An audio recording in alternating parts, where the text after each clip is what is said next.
Are we synced now? I have no idea what that's for. For editing purposes. So this is where it starts. Yeah. So I've started right now. Okay. This is how it starts. The greatest podcast for elite losers. We're finally back after a month off. And a lot of different things, a lot of developments have happened in the last month. So this is, again, the greatest podcast for elite losers, also known as, I didn't say that correctly, but that's fine, also known as the JJ Liberman Podcast Hour, and it's only 15 minutes. So either way, we're working on two different names, which is probably not ideal, but there's less than 100 people that watch this podcast. What also is not ideal is that I'm looking at myself, which I fucking hate. I cannot stand looking at myself, even though I am a narcissist. I'm a super narcissist human being, but not in the form of how I look. In fact, I'm thoroughly disgusted in my physical appearance, but in terms of funny and watching my stand-up and anything I post on Instagram, I can't get enough of it. But as soon as it's just a look-based thing, like if I start seeing my nose, if I see my forehead, if I see the moles that have developed on my body, the fat, the fupa that I carry on my waist, disgusting. But anyways, a month off from the pod, we are back. They said the hardest thing for podcasting is to get to 21 weeks in a row. And I did that. I did 21 weeks in a row, and then I said, fuck it. But now we're back. We're going to go back to a weekly podcast. We have a producer who is not here right now. He's babysitting his dog, so the dog doesn't bark, and nobody can, like, the dog starts barking, this will fucking ruin the sound. But honestly, that should be the podcast. Just me ranting about nothing while a fucking dog is barking because he hates his existence like my dogs. But anyways, we have moved to Texas. That is the big announcement. We are a city slicker, and people will call me a city slicker last night. And I'm like, does a city slicker mean I love the person I'm in love with get fucked by another man as I'm sitting in the corner grinding my teeth and drooling? Because if that's a city slicker, I'm one. But they're like, no, that's not a city slicker. But it could be, too. A city slicker's like I guess a mover and a shaker. I don't know the definition. If I had my producer, who I'm paying for this here, I could ask him the definition, but he's calming the dog down. So I don't know what a city slicker is, nor do I care. But I am one in Texas, and I love it here. I love everything about living in Austin. I don't know how the rest of Texas is, but this is what it's so motivating on the health spectrum in two different ways. Because on the one hand, living in Austin, Texas, you see the fittest people every day working out, running outside. They all run with their shirt off, and you're like, well, I got to be more fit. But on the flip side, when you go out at night and you're going out to eat, you see the fattest motherfuckers in the world. So you don't have to worry about, like, hey, can I get another appetizer? Of course, there is a person who's too fat to be in my 600-pound life at the table over. This is great. You can take from both ends of the stick. So what's that expression? It's like a politician talking out of both sides of my mouth. And that's how it is for fitness and health here. You know, on the one hand, there's the fittest people in the world. And on the other hand, the people are too fat to even get on Ozempic because they would die because Ozempic is too much for their heart. So I love everything about this city. But as we were starting the podcast, we were talking about, watching football on Sundays. Be great. Make some friends in Austin. And I'm like, yeah, I could bring some Detroit-style pizza because there's great Detroit-style pizza at a food truck right around the corner, which is great about this city. It's food truck heaven. But then my buddy's like, oh, no, we could go to Mod Pizza. I'm like, buddy, I'm not I get why people hate New Yorkers because you are pretentious. There is a thing about, like, when someone suggests a pizza chain and you're like, okay, buddy, okay. Like, you can't even say anything, but in your head, you're like, okay, I can't even say this. And I won't say retarded for the risk of getting my channel taken down, but it is a terrible take that a chain coming from epicenter, like that's like going to like a casual Muslim who prays maybe once a week and saying, yo, dude, I was just in Mecca doing it 5 times a day, and you're telling me about Muhammad right now? You're going to tell me about Muhammad when I was just in Mecca doing it 5 times a day, where people are crying because they're in such love with this religion, and then you're doing it casually once a day? And that's how I feel about pizza outside of New York. And I'm not even a New Yorker. So when people are like, oh, you fucking arrogant New Yorker, I'm from Canada, but I lived in a place for 3 years where the pizza was so incredible. But anyhow, I should have timed myself because I wanted to make this 15 minutes. And now I have no fucking idea how long I've been doing this. But this is great. But, hey, Brandon, you want to come out at 15 minutes? Okay, sick. Do you know how long we've been doing this for? 4 minutes? I'm out of fucking gas. Okay. Well, good thing I did prep for this. But I did come over here, I think it was Saturday. I flew into town. I brought my 2 dogs. You make the whole move, and you realize how useless of a human being you are when you're you're picking up and moving your life to another city that's thousands of miles away, and you have 2 bags. My life is worth 2 suitcases, and one of those suitcases has all my dog shit in it. So my life, if you value my life, and you could say, oh, I'm a minimalist. I'm not, but I will pretend I am. I'm just a minimalist. My life is the value of 1 suitcase, which is probably like, in terms of, I don't know, what would you say in terms of like economics, that's maybe worth less than $20,000 if you like value my life. Because at the same time as I'm pulling up to the Airbnb, there's a guy from Egypt who has all these different suitcases coming to the same Airbnb. And I was just saying, oh, I just checked in. Are you checking into the Airbnb? And he's like, yes, I'm from Egypt. I'm working for Tesla. And he has so many different bags, and they're like high-end. My bag I stole from my old roommate. I'm like, you're going to charge me $1,200 a month living in a shitty room in Toronto? I stole that bag. So it's not even my bag. He has like his bags had wheels, and he had like 6 of them moving from Egypt to work for Tesla. Guy's got to be worth over 100. That when you have 6 duffel bags or 6, what is that? I don't even know what it is. This is why you should be smart to do social commentary.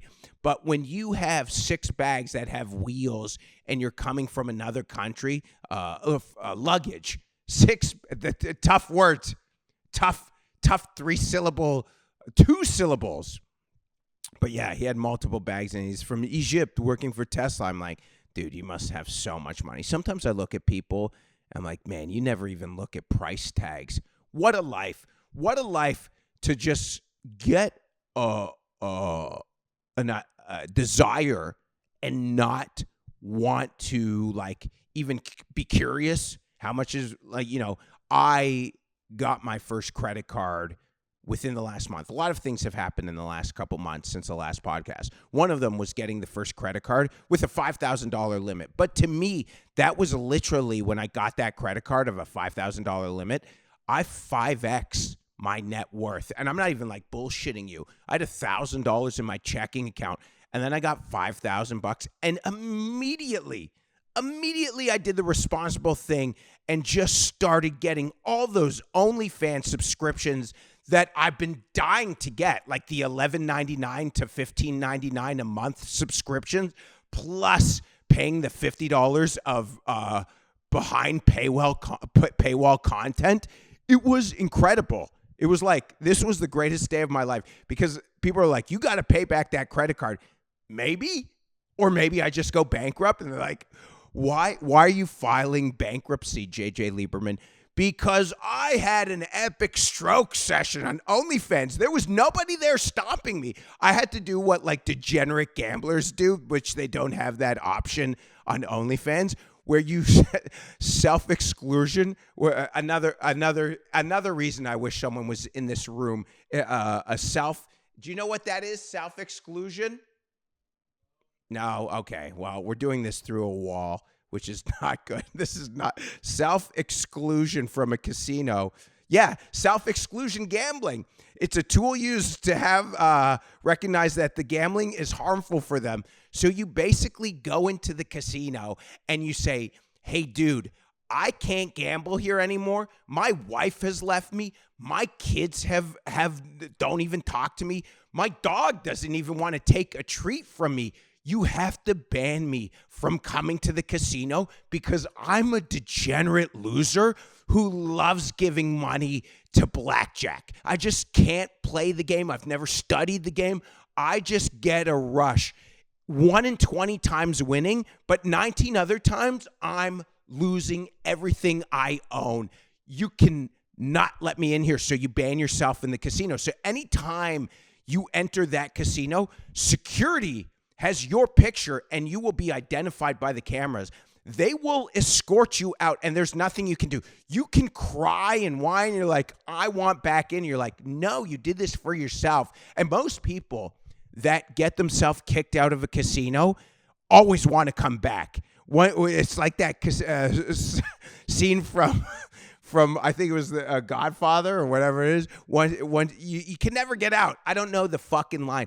I'm too fucking stupid to be referencing anything outside of my simple low vocabulary IQ or whatever that term is. But yes, once you ban yourself, you want back in immediately because the rush of winning at gambling is better than and the rush of winning in gambling is better than randomly barebacking a stranger. In the moment, it's so unbelievable. You can't believe you're doing that. But as soon as you bust a nut, you're like, oh my God, my life is over. And it's equivalent. It's equivalent to when you lose everything in a casino because there is a point when you've lost everything. This happens all the time. I'm a degenerate gambler. You've lost everything.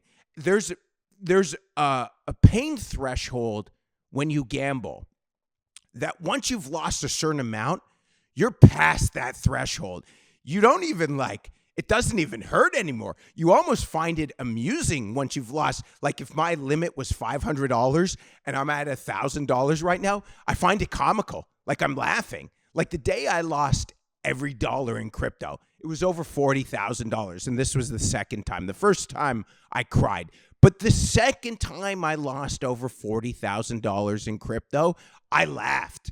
I looked at myself in a mirror with these fucking crazy eyes and I laughed because it was comical. Because in that moment, only me in this radius of miles could lose $40,000, more money than I've ever dreamed of. Literally, I've dreamed of $10,000, a brick of $10,000 from a bank.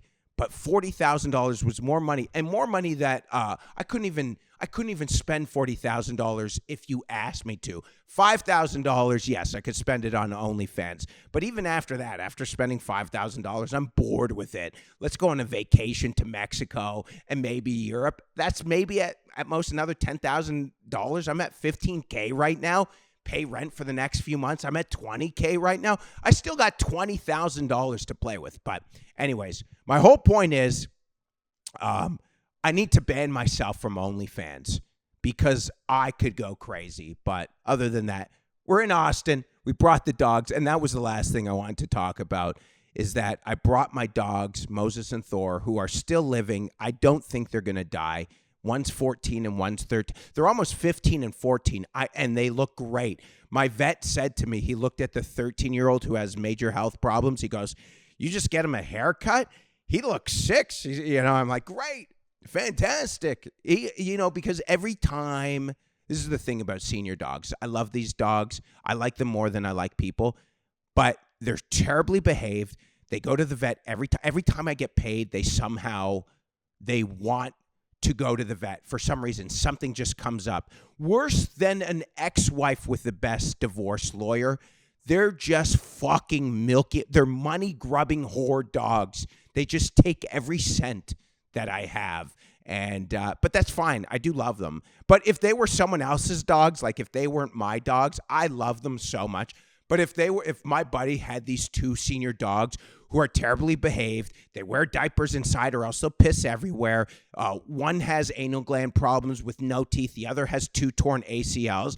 I would say put those dogs down. But they're my dogs, so I love them. But one I got as a service dog, which is great, which I just paid someone to do that. And they're like, you can pay to get a service. Like, I have a buddy who had a dog, and he's like, so the dog wouldn't have to go in a crate underneath the plane or under my seat because he hates that. He's like, you can pay to have your dog a service dog. I'm like, dude, you can pay to have your spouse murdered. This is America. Of course there's some corrupt doctor who's going to write me a letter and another corrupt dog trainer who's also going to co-sign. So when the Department of Transportation calls them, this is all a joke, by the way, just in case this gets to the DOT. When the DOT calls these trainers and doctors and find that, can your dog be a service dog? They're like, yes, they'll lie as well. All a joke. But yes. But it is funny because my dog chews the leash as I'm walking him. So as I'm checking into Delta, you have to like, is this a service dog? And is he is he trained to perform a task? And he's just chewing his leash and shitting on the ground, which technically now he is providing a service because I know a panic attack's about to happen. As my 14-year-old dog, refuses to go into a crate, is chewing a leash and shitting on the ground at LaGuardia Airport, I'm having a panic attack. So they're like, is he performing a task? I'm like, yeah, right now I know a panic attack's about to come on. So technically he is a service dog. But anyways, ladies and gentlemen, I do not know how long we did. Are we over 10 minutes? Yeah. Amazing. Pretty good rants, huh? 15 minutes. I'm very bad. Did you hear how many words 17 minutes. From 4 minutes, did you think like, oh my God, this guy has no chance? No, I believe second win like a runner's high. Did you notice that? Yes. I had to look things up on my phone, which was pretty easy, but I also screwed up probably 18 to 25 words. But anyways, ladies and gentlemen, okay, just if you've lasted 18 minutes here, which is sick of you, but I'm sure out of the 100 people that watch, I know I get a lot of gay guys that watch us. One of those guys is literally stroking his meat. Disgusting that you find me attractive as a gay man. There's so many hotter guys, like, they won't know, but your co-host of your podcast, real hot. But anyways, December 12th, Las Vegas. If we start like moving tickets from this, you can come. Yeah, sick. But if this doesn't, I'm just paying you $50 a week, and you're going to just hold your tongue. Anyways, all right, December 12th, Wise Guys, Las Vegas. I'll be headlining. And then the date after that, March 30th. Buy your tickets now for 4 months away. But then January, I think it's 6th or 7th, back in New York doing just signed yesterday, OnlyFans TV. My first record. I've been doing comedy 13 years, and finally someone has paid me to do comedy for something. So we are going to be doing that. But again, December 12th, Las Vegas. We've already sold over 15 tickets, I think it is. So it's going to be a fun show. It's a Thursday night Vegas. Come for the show. Stay for Spearmint Rhinos after. We're going to go see the whores. Anyways, JJ Liberman. The Grace Podcast for Elite Losers, AKA the JJ Liberman Hour, which is 20 minutes. We're out.